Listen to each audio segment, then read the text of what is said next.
और अब बड़ी ही विचित्र बात है कि क्या देश को पढ़ाने वाले, समाज को ज्ञान देने, समझाने वाले, एक नेतृत्व देने वाले अच्छा तबका जिसे हम शिक्षक जानते, शिक्षक समझते हैं, क्या ये शिक्षक समाज अब पकोड़ा तलेगा, सड़कों पर इसी प्रकार के काम करने को मजबूर होगा? तो मुझे ऐसा लग रहा है कि कुछ ना कुछ इसमें संबंध तो बन सकता है आगे चल के। लेकिन आप अचानक से इस बात को क्यों लेकर रही थी? क्योंकि आपने शिक्षकों की भी बात कही और आपने पकोड़े तलने की भी बात कही, और ये जो मैं बातें कह रही हूँ ये वाकई उन्हीं शिक्षकों से जुड़ा हुआ है जिनकी हाल ही में नौकरियां गई हैं। 3000 सहायक शिक्षकों को उनकी नौकरियों से निकाल दिया गया है। अब ये शिक्षक इतने मजबूर हो गए हैं कि ठेला लगाकर पकोड़े तलने को मजबूर हैं। क्यों मजबूर हुए हैं? क्यों पकोड़े तलने के लिए युवाओं ने पकोड़े तलने का ही ये रास्ता अपनाया है? सुनिए ये कहानी खुद उन शिक्षक की जुबानी। सबसे पहले मैं INH न्यूज़ चैनल का तहे दिल से धन्यवाद ज्ञापित करता हूं कि शुरू से लेकर आज तक उन्होंने हमारी आवाज़ों को जन जन तक पहुंचाया है।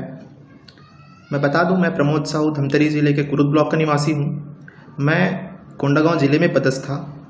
हमारी नौकरी जाने के बाद में जिस तरह से सरकार ने हमको बर्खास्त किया, उसके बाद हमारी जो मानसिक और आर्थिक स्थिति बहुत ही ख़राब हो चुकी है। मैं बता दूं कि इतने कम शब्दों में मैं अपना पूरा जो स्थिति है वो बयान नहीं कर सकता कि हमारी स्थिति क्या हो गई है। आज स्थिति इतनी ख़राब हो गई है कि अपने घर का राशन पानी चलाने के लिए मजबूरन हमको चाय और पकोड़े का ठेला खोलना पड़ा, क्योंकि घर चलाने हैं और घर चलाने के लिए हमको पैसे की ज़रूरत है। क्योंकि हमारा जो सैलरी है वो पिछले महीने जब हमको टर्मिनेट किया गया उसके बाद से सैलरी आना बिल्कुल बंद हो चुका है। और मैं बता दूं, मैं खुद लोन लेके बैठा हूं। मैं सरकार से पूछना चाहूँगा कि जो लोन है उसका EMI मैं कैसे पटाऊँगा, कैसे मैं उसका जो पूरा पैसा वो जो जितना पैसा है, जितना ब्याज के साथ में जितना लगना है, वो मैं कैसे अदा कर पाऊँगा। सरकार से मैं पूछना चाहूँगा कि जब जब हम जितने भी मंत्रियों के पास में गए हैं तो हमेशा वो कमेटी का नाम लेते हैं। मैं अभी भी उस कमेटी का स्वागत करता हूँ, लेकिन मैं चाहता हूँ कि उस कमेटी का एक टाइमलाइन डिसाइड कर दे कि 1 महीने या 2 महीने के अंतर्गत वो जो हमारे लिए रास्ता ढूंढेंगे। और ये बता दूँ कि हमारे कई ऐसे साथी हैं जो रायपुर का जब आंदोलन ख़त्म हुआ तो अपने घर भी नहीं गए हैं कि ये सोच कि वो जो है जब घर जाएंगे तो लोगों को और समाज के जो लोग हैं और घर के जो लोग हैं उनको किस तरह से क्या बताएंगे कि सरकार ने किस नियम के तहत उसको नौकरी से निकाल दिया गया है।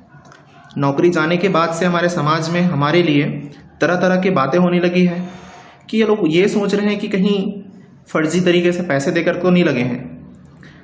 ये हम उसको किस तरह से बताएं कि हम कितने मेहनत करके ये लगे हुए हैं। आज ये जो हम ठेला जो खोले हैं चाय और पकोड़े का, ये हमारा शौक़ नहीं है, हमको मजबूरन ये करना पड़ रहा है। और यही करने के लिए हम जो है जब रायपुर से जब हम घर पहुँचे तो हमारे पास लोगों को बताने के लिए कोई रास्ता नहीं बचा था कि हम कैसे बताएं लोगों को कि हमारे पास कोई जो जिस तरह से अन्याय हुआ है उसको हम कैसे लोगों तक जन जन तक पहुंचाएं। उसके लिए हमारे पास कोई साधन नहीं था।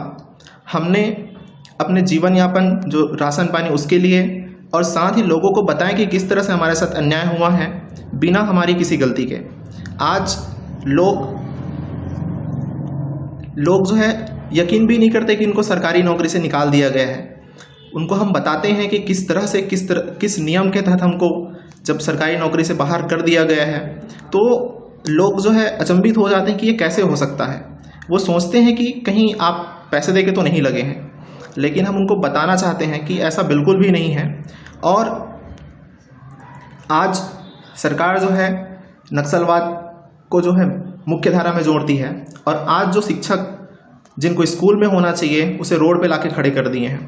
मैं सरकार से अभी भी विनती करता हूं कि हमारी गलती कुछ भी नहीं है। हमने पूरे नियम के तहत, आप ही के नियम के तहत हमने व्यापम में मेरिट में स्थान पा कर के नौकरी पाई थी और आपने जो कमेटी बनाई है उसका हम सम्मान करते हैं। बस इतना चाहते हैं कि जो कमेटी बनाई है उसका 1 महीने या 2 महीने एक टाइमलाइन डिसाइड करें और हमको जल्दी से जल्दी समायोजन दिलाएं। साथ में मैं बता दूं कि ठेला खोलना हमारा कोई शौक़ नहीं है।